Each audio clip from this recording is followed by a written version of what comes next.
هلا والله بالعيال. نشأة أكرم يلعب وسط دبل بوستر.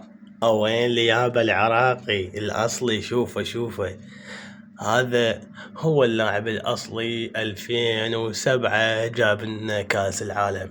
شباب اكتبوا لنا بالتعليقات، هل تتمنون يونس محمود ينزل همينه إن شاء الله بالأيام المقبلة الجاية؟ شو تقولون شباب؟ طبعا كونامي تخبلت، نزلوا لنا الاساطير اللواعي بالدول العربية، ومن ضمنهم نشأة اكرم. تفاجأنا بهذا التحديث الجديد.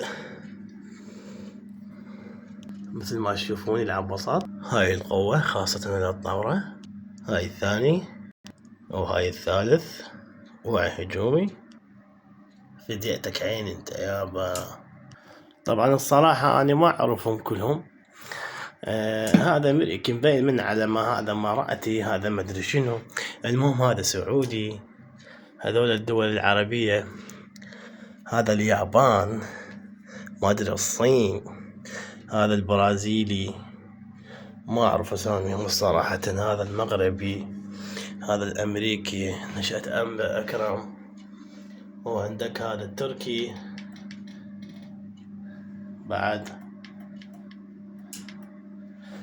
على كل شباب لا تنسونا اللايك والاشتراك بالقناة، وكتبوا لنا بالتعليقات هل راح ينزلون كونامي اللاعب يونس محمود؟ يا ريت شباب. طبعا هذه الفتحة ايش قد؟ الفتحة 900، يعني تروح تشحن ب10 ب15 ألف ينطونك 1000 من هذا الكنز.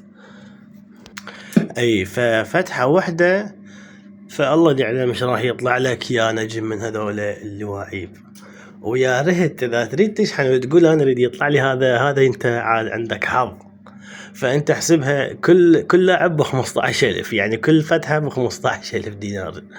يعني ايش قد يراد لك انت؟ احسبها ذولا كم لاعب، يعني يراد لك ذولا كلهم تاخذهم والله شنو على مود نشأت.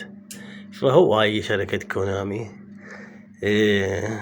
على كل ان شاء الله ما عليكم، لا تنسوا لايك واشتراك بالقناة، وتعالوا على البث المباشر. هلا بالعيال.